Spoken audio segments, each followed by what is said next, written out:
Salut les amis, c'est Joseph, de retour pour une vidéo pendant les vacances. On profite du mois d'août, on se met bien. Alors aujourd'hui on va traiter d'un sujet très important. Il y a pas mal de personnes qui sont confrontées à ces problèmes-là et qui n'arrivent pas forcément à s'en sortir. On va parler des performances insuffisantes sur eBay. Alors avant que je commence cette vidéo, vous savez la démarche à suivre, un petit like pour soutenir la chaîne. Abonnez-vous à la chaîne si ce n'est pas fait, activez la petite cloche pour être notifié. On est plus de 8000 à l'heure actuelle où je parle, donc ça fait super plaisir, merci de votre soutien. Et checkez les liens dans la description aussi si vous voulez vous former sur eBay. J'ai une formation gratuite, une formation plus complète aussi qui peut vous aider à gérer eBay de A à Z en dropshipping et faire de l'argent dans les mois qui viennent ou dans les semaines qui viennent. Il y a eu des personnes qui ont eu leur première vente dans les jours qui viennent, donc c'est énorme. Alors avant de commencer, on va parler des performances insuffisantes sur eBay. Alors qu'est-ce que c'est une performance insuffisante? Tout d'abord, c'est quand eBay estime que vous n'avez pas le niveau pour vendre sur eBay en fait. Bon, bien évidemment, vous savez que c'est une marketplace, ils ont leurs règles à eux, et ils décident que voilà, vous avez fait telle ou telle chose, je vais en parler plus tard dans la vidéo, et vous pouvez avoir le statut, vous avez plusieurs types de statuts sur eBay, vous avez le statut top fiabilité, statut power seller ou très bon vendeur, et après vous avez performance insuffisante, ça veut dire que vous avez foiré quelque chose dans votre business, soit vous n'avez pas résolu un litige en temps et en heure, ou vous n'avez pas résolu le litige et c'est eBay qui a été obligé d'intervenir, soit vous avez foiré d'autres choses, bref, il y a pas mal il y a le taux de défaut qui compte, taux de défaut, les litiges clôturés avec l'intervention d'eBay, bref, il y a pas mal de choses.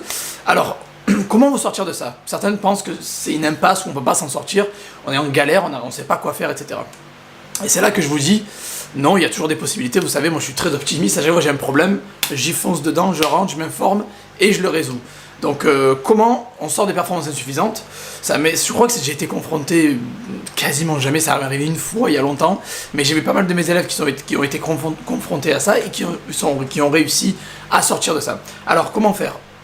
Performance insuffisante sur eBay, première chose, il faut savoir ce qui a foiré dans le business. Est-ce que c'est le taux de défaut? Est-ce que c'est le nombre de litiges clôturés par eBay? Bref, il faut savoir ce qu'il y a eu comme problème. Et essayer de résoudre ce problème-là, cette transaction-là, parce que c'est un litige, c'est une transaction, donc ils voient ça sur le volume. Donc déjà, résoudre le problème même.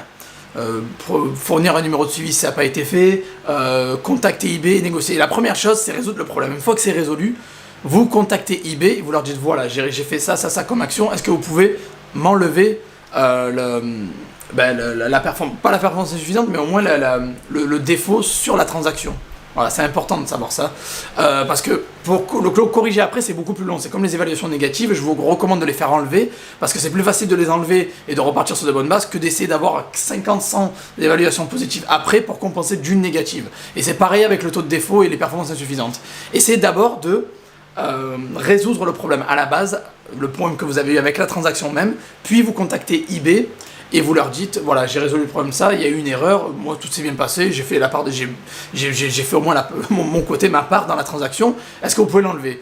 Et généralement, si vous contestez un résultat de litige avec les bonnes preuves, les numéros de suivi, tout ce qu'il faut, eBay peut refermer le litige en votre faveur. Ça veut dire même s'il a été fermé en faveur de l'acheteur, ils peuvent le refermer en votre faveur. Et ça, c'est la première chose à faire, c'est déjà faire fermer le litige en sa faveur ou contester la décision d'eBay. Et du coup, ça peut vous enlever les performances directement insuffisantes ou du moins le taux de défaut que vous avez eu avec cette transaction. Après, autre chose, pendant le Covid, il y a eu pas mal de retards. Je sais, bon, les retards, ça compte pas vraiment comme performance insuffisante parce que vous avez droit jusqu'à 7%, même au-delà de 7, j'ai eu 12%, moi il s'est rien passé, donc c'est pas trop ça le problème, c'est plus les litiges que vous clôturez sans votre intervention, et le taux de défaut même, alors si vous foirez complètement quelque chose. Donc voilà, et après le volume de litige aussi ça peut impacter, ça veut dire si vous avez trop de litiges par rapport à la norme d'eBay, ils ont une norme, là ils peuvent vous sanctionner. Donc première chose, c'est résoudre le problème avec la transaction même, donc chaque transaction si vous en avez plusieurs, et contacter eBay pour contester. Ça c'est pour faire, c'est l'autoroute, c'est pour aller plus rapidement, pour faire virer tous les côtés négatifs. Deuxième méthode, qui est plus long terme et qui vous êtes obligé de le faire aussi, c'est de compenser, parce qu'en fait vous savez que ça marche avec des pourcentages. Donc le taux de défaut, je crois que vous devez avoir 0,3, et les nombres de litiges clôturés sans résolution de l'acheteur aussi c'est 0,5 ou un truc comme ça, c'est entre 0,3 et 0,5, donc c'est très bas. Donc ce qu'il faut faire en fait, c'est générer du volume. Alors qu'est-ce qui se passe quand vous êtes en performance insuffisante? Vous n'avez plus trop de visibilité, la sponsorisation marche quasiment plus, et vous faites pas de vente du tout en général. Et il va falloir relancer la machine. Et je sais que vous allez me dire, mais comment je fais pour relancer si j'ai pas de visibilité, pas de vente? Mais justement, ce qu'il va falloir faire, c'est prendre des produits très basse valeur et mettre des enchères en route. Ça veut dire que vous mettez une enchère d'un produit à 1 euro, même s'il vaut 5 euros, vous le mettez à 1 euro. Il y aura des gens qui vont enchérir, vous allez vous en faire 3, 4, 5, 6, 7, 8 euros, on ne sait pas, ça varie en général, ça peut aller entre 3 et 5 euros, 6 euros, mais vous prenez des objets très basse valeur et vous les bradez, et vous les mettez en enchère. Pourquoi ? Parce que l'enchère, c'est le hack d'eBay. Ça veut dire que même si vous avez un compte avec 0 algorithme, je dis bien, c'est-à-dire que vous commencez de 0, vous pouvez ranker très facilement vos annonces en haut de tableau, même en enchère. Donc prenez des objets qui sont quand même assez demandés, pas des objets qui sont inconnus au bataillon. Prenez un objet entre 5 et 10 euros, vous les mettez à 1, 2, 3 euros, très bas, et vous les mettez sur la plateforme. Et là, vous allez voir que vous allez avoir une visibilité plus importante. Le prix est donc moins cher que le prix du marché, donc forcément, les acheteurs vont se précipiter pour enchérir.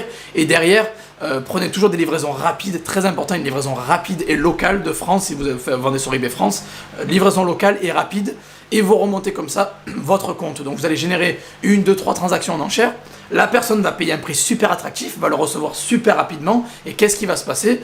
Elle va vous laisser une évaluation positive, parce qu'un produit pas cher et qui arrive rapidement, c'est les deux critères pour avoir une évaluation positive en général plus haut que la normale. Donc vous faites ça, et automatiquement, vous allez avoir plus de ventes positives, vous allez avoir des évaluations positives qui vont compter, qui vont compter dans vos stats, et vous allez avoir aussi eBay qui voit que vous avez plus de transactions, et ça va noyer un peu le taux de défaut et le taux de litige clôturé sans la résolution du vendeur. Voilà. J'espère que vous avez bien compris un peu le système.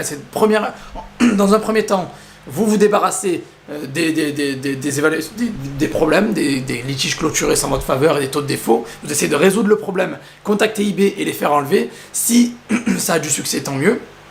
Et si ça n'a pas de succès, vous faites quand même l'étape 2. Dans tous les cas, vous faites l'étape 2 qui est aussi de générer beaucoup de transactions basse valeur pour faire remonter votre algorithme et vos ventes en fait. Parce que eBay se base sur un nombre de transactions. Donc si vous noyez ce nombre de transactions avec du positif, ben derrière, vous aurez facilement vos performances qui vont remonter, vous allez repasser très bon vendeur. Voilà.